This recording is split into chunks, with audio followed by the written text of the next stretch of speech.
देशातील आणीबाणीला आज 50 वर्ष पूर्ण. आणीबाणीमधील बंदिवानांचा भारतीय जनता पक्षाच्या वतीनं सन्मान. आणीबाणीच्या 50 वर्षपूर्तीवर मुख्यमंत्री फडणवीसांची लेखाच्या माध्यमातून काँग्रेसवर टीका. आणीबाणीच्या काळात संविधानाच्या चिंधड्या म्हणत साधला निशाणा.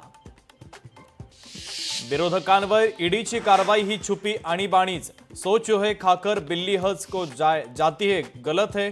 फडणवीसांच्या लेखावरून बच्चू कडूंचं टीकास्त्र. विधिमंडळ अंदाज समितीच्या परिषदेमध्ये पैशांची उधळपट्टी झाल्याची चर्चा. आमदार खासदारांना चांदीच्या ताटात जेवण, जेवणाची ताटं चांदीची नसल्याचं विधिमंडळाचं स्पष्टीकरण. पुण्यातील भाजप पदाधिकारी प्रमोद कोंढरेला अटक. महिला पोलीस अधिकारी विनयभंगाच्या प्रकरणी विश्रामबाग पोलिसांची कारवाई.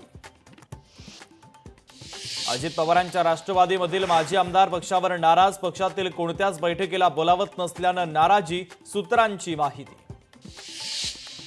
सर्व नियम मुस्लिम समाजासाठीच का? अजित पवारांसोबतच्या मशिदींवरील बैठकीनंतर अबू आझमींचं वक्तव्य. संपूर्ण भारतामध्ये अजान होते पण सर्वाधिक अडचण महाराष्ट्रात होत असल्याचाही आरोप.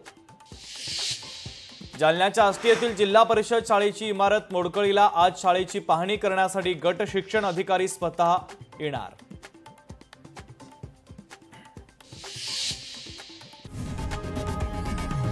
लोकशाही मराठी ऐका, पहा, जागरूक रहा.